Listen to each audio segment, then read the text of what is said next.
Freddy Fazbear's Mega Pizzaplex is such a wonderful place, isn't it? Being the largest location in the many that Fazbear Entertainment has opened over the years, it's quite grand, spectacular, and just downright awesome. All good things must come to an end eventually, though, and knowing the company, of course it didn't last long. Decayed, destroyed, and abandoned. Those are the best words I can use to describe the state of the building currently. Today we're getting our hands dirty and exploring the ruined remains of the once grand and exquisite Freddy Fazbear's Mega Pizzaplex, covering the many unique and ominous environments within. Join me as I venture deep into the woods, following a faint lullaby within.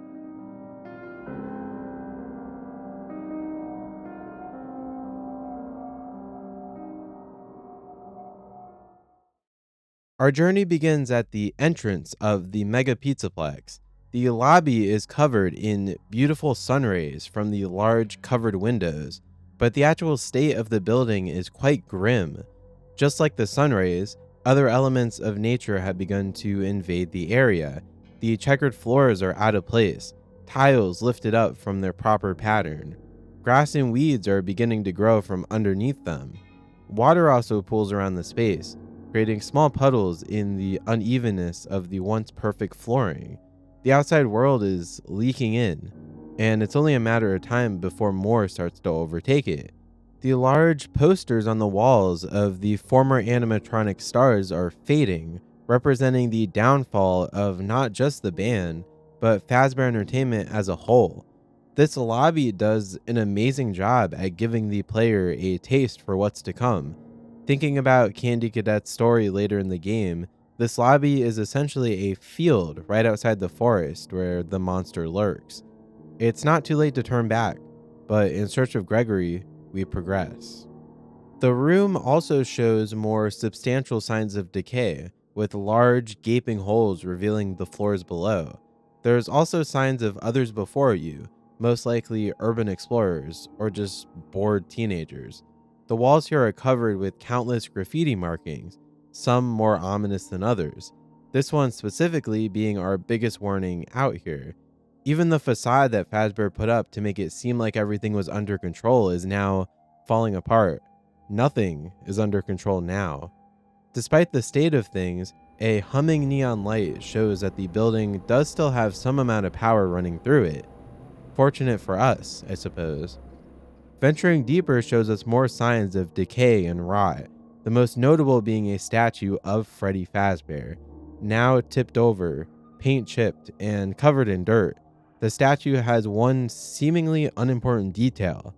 The head has been separated from the rest of the statue, and it's not the last time we'll see something like this during our journey. The gift shop is wiped out, likely from trespassers before you, looting everything within. Even the stairs aren't safe, with the large chunks removed from the ground and walls, one even revealing some kind of hidden server room, still active from the looks of things. More graffiti lines the wall of the upper level, a notable pair being one of a rabbit, with the message, "I spent the night here and lived." One strange detail here are these plants lined up on this escalator. How and why are these here? Maybe it was just Fazbear trying to remove some stuff from the place. They did seem to try and repair, or at the very least put up guardrails around all the decay that is present in the lobby. How long did the company try to stay in the building after it got destroyed in the first place? We may never know, but they did try at least for a bit. We take one final look at the lobby before heading deeper. An elevator falling down just barely misses us, but now our fate is sealed. We are destined to traverse deeper into the mysterious husk that was once the Pizzaplex.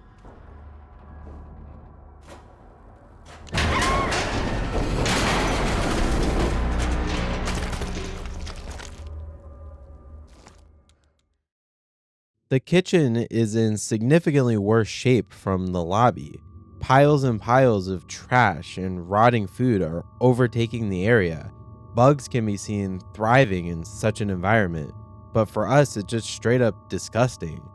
Apparently, the staff bots have also been experiencing the decay. Here we find one with his head completely detached, a running theme in this game. A little farther ahead, there's more of these destroyed bots. Kind of deserved in my eyes for how annoying they are in base game. Not only is there trash everywhere, everything in this kitchen is either open or tipped over and destroyed. It's also here where we see our first look at the grim state that the main cast of animatronics has been left in. Chica looks significantly worse than she did at the end of Security Breach. The damage sustained previously has grown, cracks becoming bigger and wider. You may also notice that she is missing one of her arms entirely, following in the footsteps of withered Bonnie. She also now has a gross mold growing all over her body, a result of the large amount of garbage she has access to in this ruined building. Chica roams the abandoned Pizzaplex, lurking in the shadows of the rubble and trash piles within. For now, we move past her. Moving past more rotting and decay, we find something that feels out of place. A single lonely Faz wrench has a light cast on it, drawing attention. It's surrounded by the corpses of wet floor bots, fitting for the water puddles nearby. Even some doors of the building have been barricaded off, the horrors of such rooms never to be seen again. We then venture down a particularly unsafe staircase that is completely falling apart. Just look at these steps warping from the decay. This can't be safe to walk down anymore, right? It's essentially a staircase to hell, one of many in this game. We already passed the point of no return, so why not go deeper? Okay, maybe not that deep yet, but is that just a straight up cave underneath the building? As if the whole atmosphere of this bottom level isn't scary enough, there's even some claw marks down here, leading you to question who or what could be leaving them. There's even some more destroyed staff bots down here with even more claw marks on them.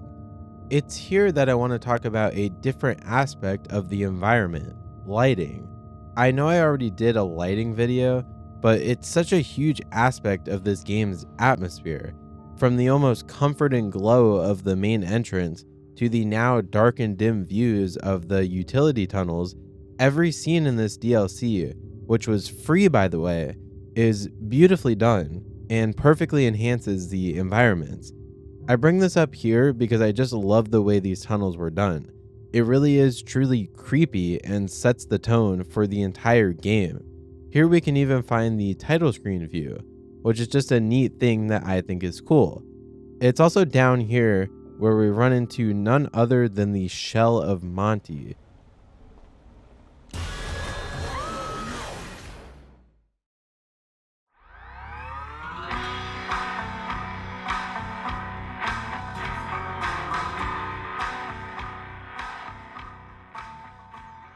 Still in Chapter 1, we awaken in Monty's Gator Golf, or what's left of it anyways.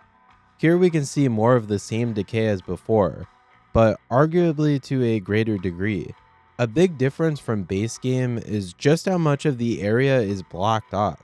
Whether from boxes, barrels, or just broken parts of the environment, the space is absolutely covered in stuff. Despite how dirty it is though, interestingly enough, there are some patches of carpet that still look pretty pristine. Why this is the case, I don't know. I just thought it was interesting. One huge aspect of Monty Golf is obviously the mini golf course, and it's seen better days. It looks like Fazbear Entertainment was attempting to pull up the whole course and maybe take it with them somewhere else. We see parts of it displaced and leaning up against walls. More damage visible here is the falling catwalks, the piles of garbage, and plenty of misplaced or destroyed props. Besides the movement of the green, it also appears Fazbear was possibly trying to repair certain parts of the space, to very limited success. Large portions of Gator Golf have been fully concealed, presumably areas that they were working on. The main detail here that stands out to me is this specific set of scaffolding. It's directly in front of Monty's Gator Grub, and truly appears to serve no purpose. There's a big pipe up there that I guess it could be holding up, but why would that be something they prioritize fixing with all the other disrepair around the place? It just doesn't make sense to me. One more notable thing here is the Vanny graffiti again. Monte Golf wasn't exactly an easy place to get to, but the multiple markings, including this one, say otherwise. The main gameplay mechanic of Ruin is the Vanny mask that we receive in Gator Golf. The inclusion of this thing essentially means we have a whole other map to talk about. Literally, there's 2 maps in Ruin. Luckily for us and my sanity, there's not too many spots in the game that have major or notable things included. Golf is one of those though, and there's a few things here. First is this Monty hologram, and I have nothing to say about this besides look at how cool it is. A more creepy and somewhat reoccurring thing we see are these weird eyeballs that pop up in the mask. They certainly help to make the space feel more scary than it already is. One more thing in this area that I will probably be mentioning in every single chapter is the lighting. It's done so well throughout the whole game, and I just wanted to mention how spooky it can get at times. We then traverse through some random hallways with more decay and ruin before finally getting to the end of chapter 1. It's gone! No way. I walked through a big screen and now I'm in Superstar Daycare?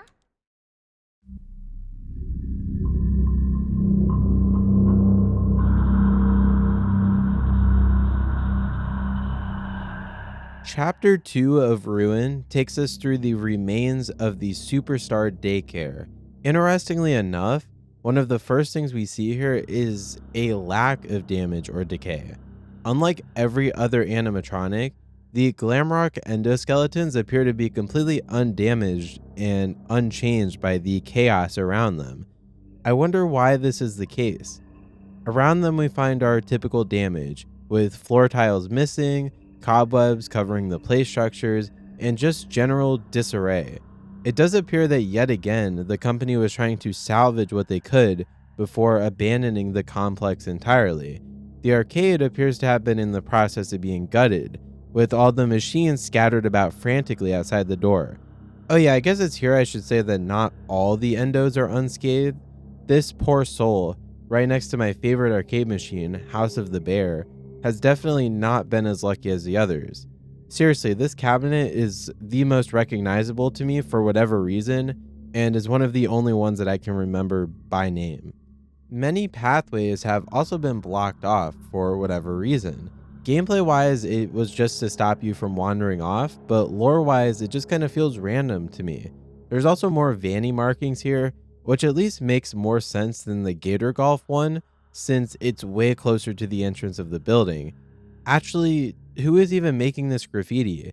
It's not Vanny, since we free her in the ending of Security Breach, and I don't think it makes that much sense for some random urban explorers to be doing this and know what Vanny even is.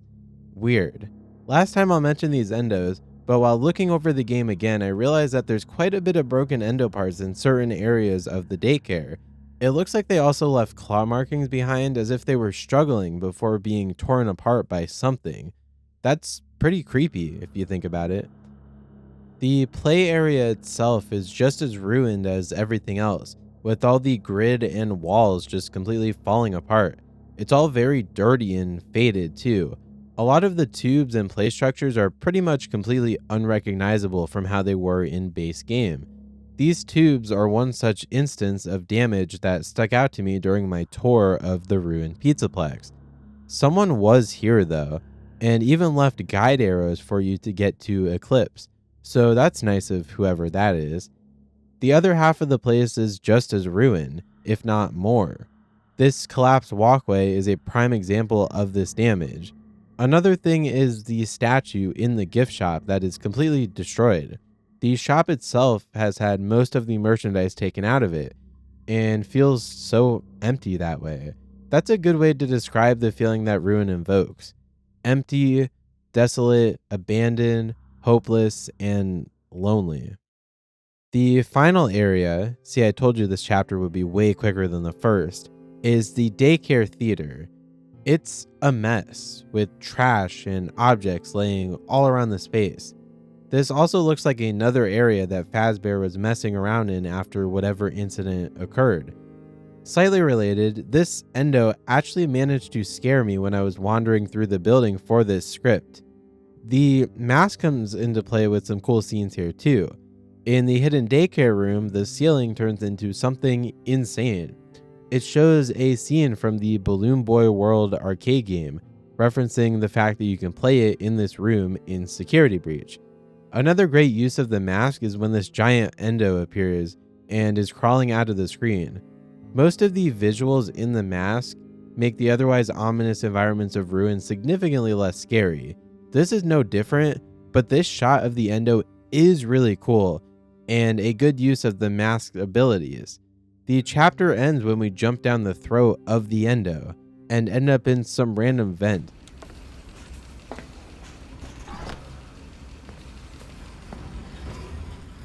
I'm stuck!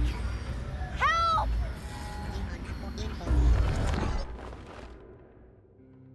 I do have to say that the transitions between areas in this game are some of the coolest yet nonsensical I've seen in a game.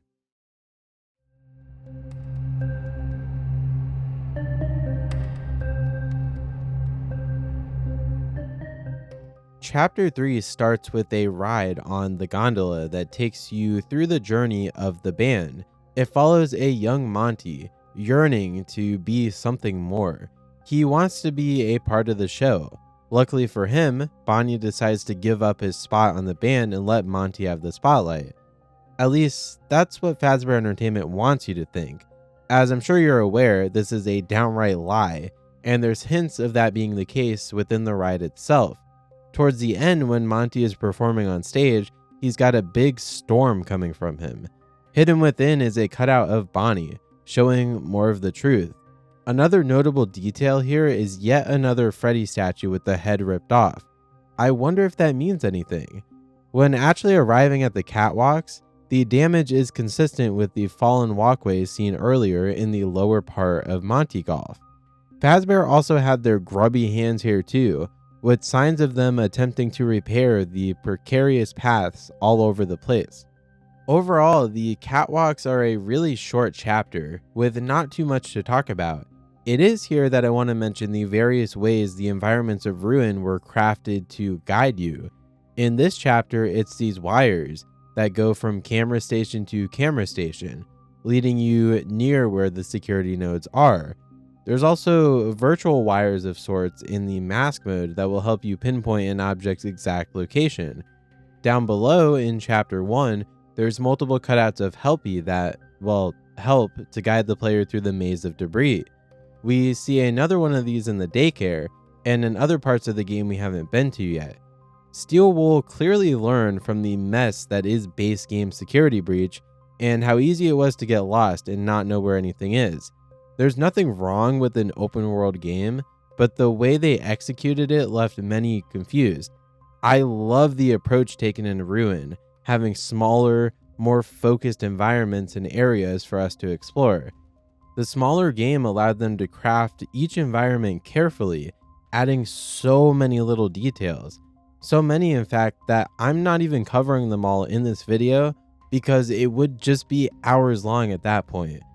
Before moving on, I do have to talk about the mask and all the amazing details that are in this chapter. We can see the splash bucket that was used to shatter Monty in base game. There's also these floating glasses, and even some floating golf holes with floating clubs playing on them. There's two areas with the mask that really stand out. The first is the walkway where Mexus gets erased by Helpy. Not too much to say besides the fact that this is really damn cool. The real star of the show for hidden areas in this game is here. Yeah, sure, it's just a broken catwalk, but sliding down it with the mask will teleport you to the stage. That's already pretty cool, but there's an area behind the stage too. It's some kind of Monty shrine, but it raises a ton of questions. All kinds of Monty merch is piled up here, and we can even see his guitar and his legs that were destroyed in Security Breach. Besides the lore questions and implications of this space, the scene here is just stunning. It feels like a glitch in the world itself. This is just a really cool area that raises questions for people who are not me and are way more lore heavy than me. Before the end of the chapter, we pass through a new room to this DLC with a bunch of large generators. A couple of things to note here. First, the utility halls seem pretty undamaged and clean compared to the rest of the building. How and why this would occur is unknown. Another thing is this torn down door with a footprint smashed into it. Obviously, someone was very upset walking through here. Taking a conveyor belt leads us to the end of the chapter.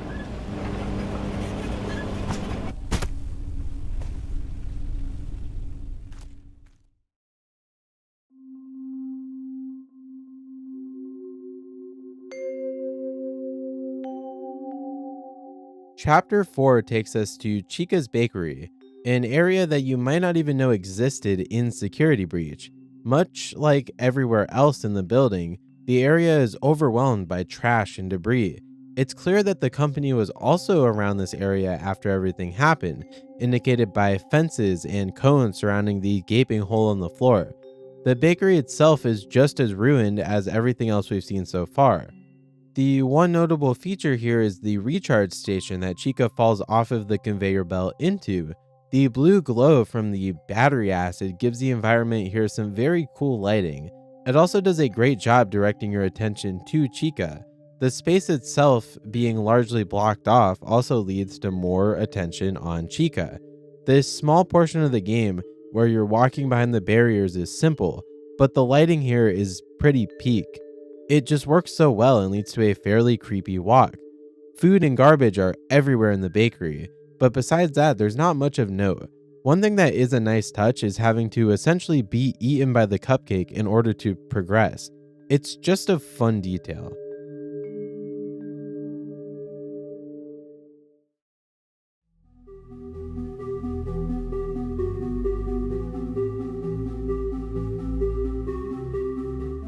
The real substance from this chapter, when it comes to the environments within Ruin, is the second half of it.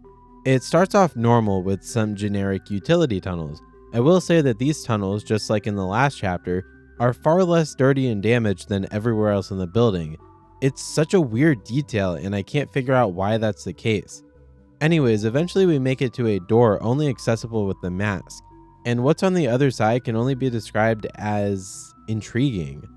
This server room area is the halfway point of Ruin, and is a complete shift from all the decaying environments we've been through so far. It's a virtual server room that may or may not actually be a real place. It's kind of vague. I will say that I love the visuals here. While not scary, they are very awesome. One thing to note here is yet again another headless Freddy. If there's one detail that Steel Wool desperately wants you to notice in this game, it's headless Freddy. Moving into the next room, I don't really know how to describe it other than insane. I mean, just look at this massive space between the large curtain, the endless neon void, and the virtual waterfall coming from nothing. This whole area comes together to just look really cool. Again, not particularly scary in the slightest, but it is just stunning to look at. I love this as a halfway point for the game. A little break from the destruction around you. I would be curious to see what is actually going on outside of the mask, but that's not possible. One more thing to note here is that there is, you guessed it, another headless Freddy statue here. It's harder to see and easy to miss, but it is there. Eventually we do have to leave this area, where we pass through another server room before entering more utility tunnels. These tunnels are even cleaner than the others, and they're empty too. This specific set of them feels liminal. These tunnels lead us to the Glamrock Beauty Salon, which is the start of our next chapter.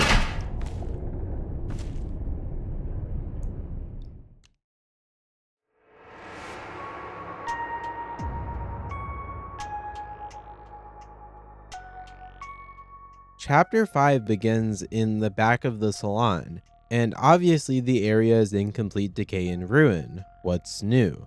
It's here where we first encounter Roxy, and boy is she in a bad state. You're not trying hard enough.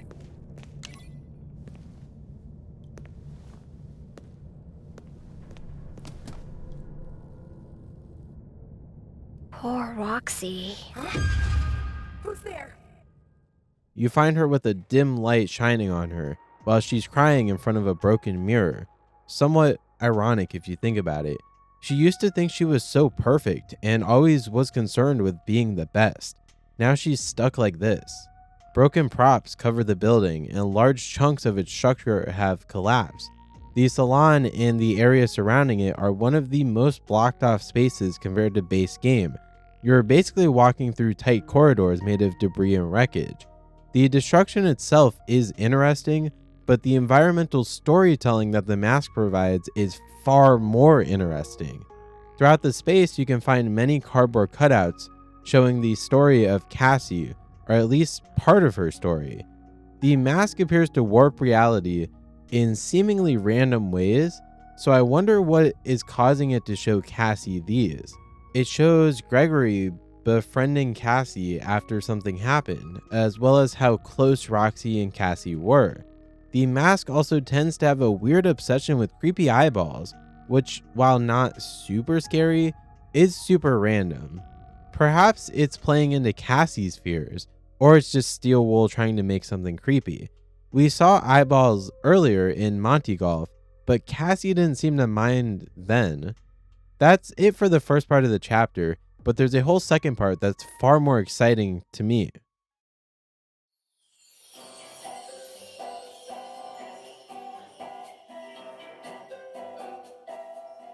We enter into an entirely new section of the Pizzaplex. Foxy's log ride was planned by Fazbear, but got closed due to safety concerns.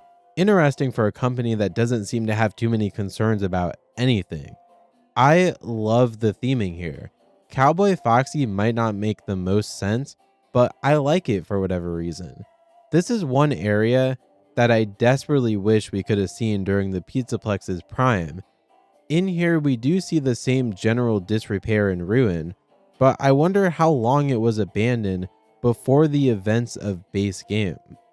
There's some claw marks, quite a few actually as we walk through here, and the reasoning becomes clear very quickly. It appears that Monty has made this his home of sorts, rather fitting for what he is. I'm not quite sure exactly what this flooded area is meant to be, but it makes for a good section for Monty. The area isn't super notable in any way, but it is pretty ironic that Monty ends up getting shocked by a sign of Bonnie after he destroyed Bonnie in the first place. We then walk through an unfinished section of the ride where it is very clear how suddenly they stopped with its construction. It doesn't feel as damaged as the other areas, but just unfinished and very messy. With that, the chapter ends.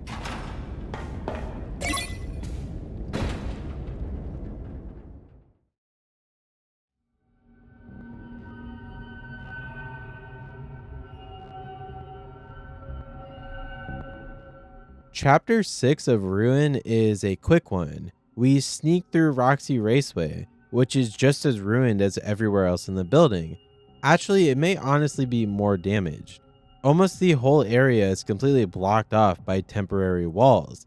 This space was already in disarray in the base game, so it's no wonder it's one of the worst areas in Ruin. Something of note is the arrows that line the temporary walls you roam in. Someone or something was here and left behind a guide for you. Probably best not to think about it though. This large part of the building is the first we've seen and the only that we will see where Fazbear themselves were actively demolishing, indicated by a company branded wrecking ball hanging through the ceiling of the raceway. The track itself is far worse than it already is in Security Breach. Remember that this is where the sinkhole is, directly under the raceway. One small detail here that makes me wonder how it happened is this light. Why in the world is there a staff bot with a light replacing its head, and why does that light still work? Something I do like about the environment here is how it guides you through it. I talked about this a bit in my lighting video and previously in the video in other chapters, but basically the lighting here is set up in such a way that it pulls the player through the area perfectly. The area is very linear already, but the lights and other details like the arrows really help to point you in the right direction. If I have anything to say about this section, it's that I feel a little sad for Roxy. She's the one who always wants to be perfect, the one that's always thinking she's the best.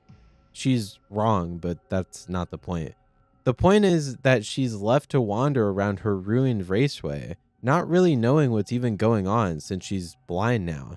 Makes you feel at least a little bad for her.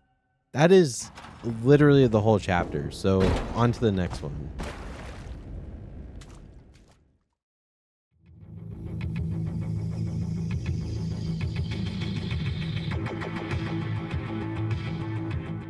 Chapter 7 is one of the most interesting and intriguing areas in the entirety of Ruin. The tunnels leading to it are far more decorated than the other utility tunnels. They're also more dirty and damaged than the other tunnels as well. The weird thing here is that random room that has the plush babies in it.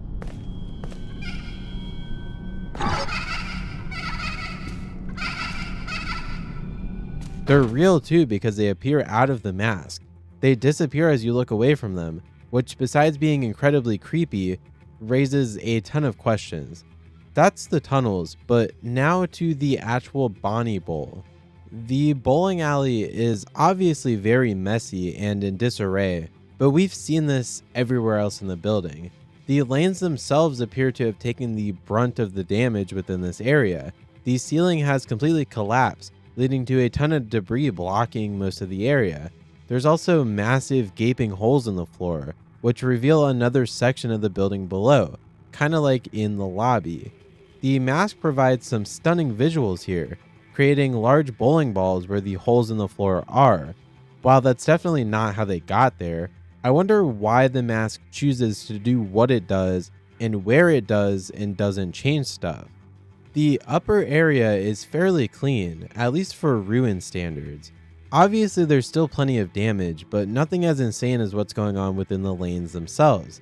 The area also has plenty of those temporary walls we commonly see in the Pizzaplex. I haven't been pointing out many specific shots from this game, but I feel I have to talk about this one. The low lighting from the screen and the vending machine, the reflections of them on the floor, along with the space being relatively large and empty, all come together to create something special. I love most of the environments and lighting in this game, but this specific one just really stands out to me. I don't know why exactly, but it does. Moving on to the arcade, there's some interesting scaffolding here.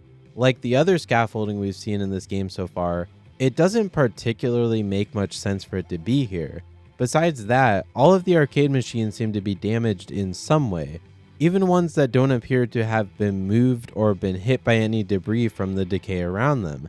A good chunk of them also appear to have been removed from the arcade entirely. The hallway connected to the arcade has just a couple of things. First, more cool mask visuals with a large bowling ball and pin. The other thing of note here is more claw marks. We're almost done here, but you know that there's one more area in this chapter. Entering Bonnie's green room, we see his broken recharge station and this very interestingly placed staff bot. Entering the room itself, we see that the pins are fully controlled by staff bots. More importantly, we see just how close Freddy and Bonnie really were. The story of Bonnie is so tragic and so sad. Clearly they were very close.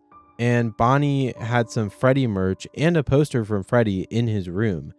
This room has been neglected for a long time, and it looks nowhere as grand as any of the other green rooms seen in Security Breach. It doesn't stop there though. You can still find Bonnie lying where he was viciously attacked by Monty.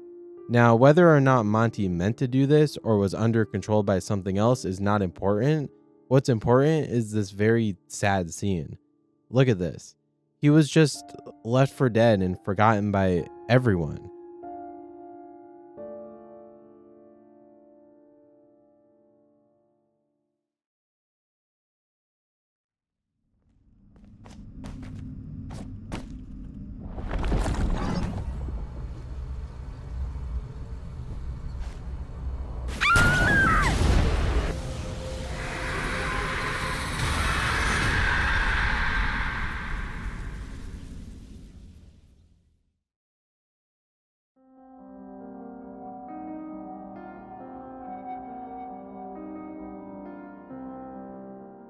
Chapter 8 takes us to Blast, Glamrock Freddy's very own attraction within the Pizzaplex. This chapter is pretty small, but there are a few things here I'd like to mention. First, this shot of the Princess Quest 3 machine is awesome. Seriously, the mask brings some really cool visuals to the table. Another thing is Vanny's catwalk. It has completely fallen down, along with the staircase leading up to it. In fact, the first view you see of Blast is very good at showing just how much of this place has decayed. I also really love the lighting here. It adds to the ominous feel. Crawling through the vents reveals some interesting graffiti. Bad Bear, Faz Fiend, and other Glamrock Freddy markings. We see another one farther into Blast that changes its message based on if you have the mask on or not. The place itself is obviously completely destroyed and ruined. There's only so much I can say about that kind of stuff 35 minutes into a video where I've been talking about the same damage for 16 pages. Since this area is naturally a maze already, the damage has actually simplified it and made it less maze-like.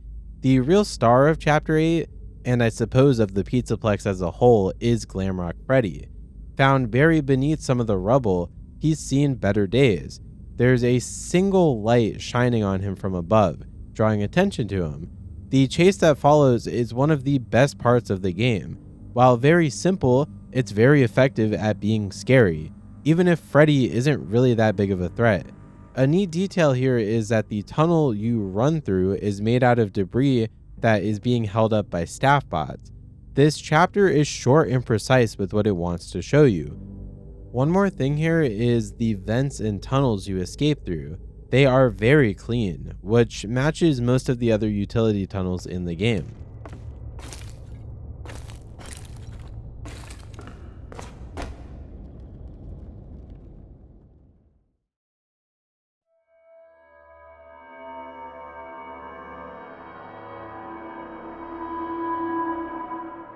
We finally arrive at Chapter 9, the finale of Ruin.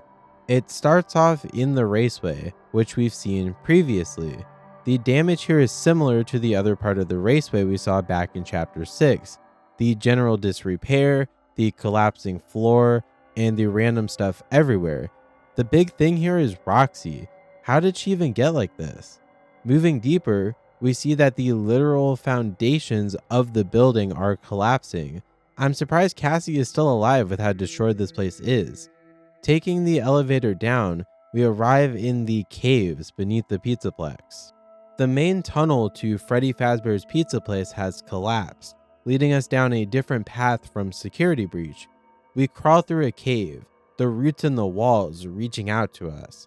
The glowing mushrooms are just cool for lighting, and a bit creepy. Something far more creepy is the water that has a red tint to it. Also, this cave in general is just a really well-designed environment. It doesn't feel very FNAF, but that's not necessarily a bad thing. It truly feels like you've entered hell when you're down here. Moving even farther in and finding some kind of structure down here is chilling. How long has this place been abandoned? Far longer than the rest of the building, surely, but just how long has it really been left down here to rot and decay? Clearly, it's been a massive amount of time based on the sheer damage we see. The wires, water, and general disrepair is far more pronounced than most of the other damage we see in Ruin. Going somehow even deeper, we reach the burner rooms where Burntrap was in Security Breach. Moving deeper reveals the final point of no return. There's a ton of these throughout the game, but this one feels different. This is the final one. It feels unstable, unsafe, and just in general the worst idea Cassie could possibly have. The monster has already won at this point, so why not dive deeper? All the way down here in the deepest depths of the Pizzaplex, we find a single bit of hope. Gregory's backpack is down here. This gives the slightest chance that he is in fact down here and that we haven't just been used to free a sleeping monster. It's a great piece of environmental storytelling. Obviously, as we all know, it's a trap. An Endo lives down here, creating false realities for anyone who will listen.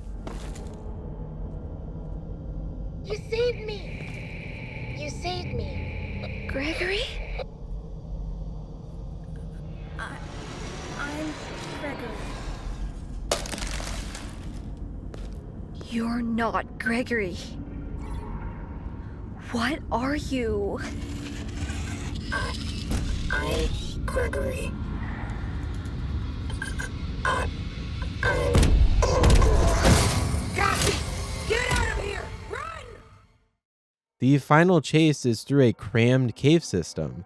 Reaching the end, we hop in an elevator and turn around to a cinematic scene.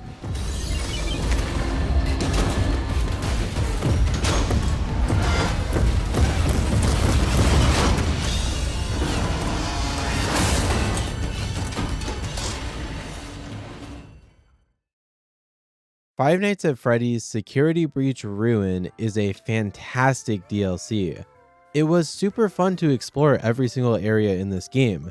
While I'm sure I missed some stuff, I think this video is a fairly good analysis of every space featured in Ruin. You may have noticed that the style of this one is a bit different from my others. It's almost more narrative, which is something that I really enjoyed doing. If you enjoyed, drop a like and be sure to subscribe for plenty more FNAF. If you're still here, I truly thank you for sticking till the end. Thank you so much for watching, and I'll see you all next time. Goodbye, superstars.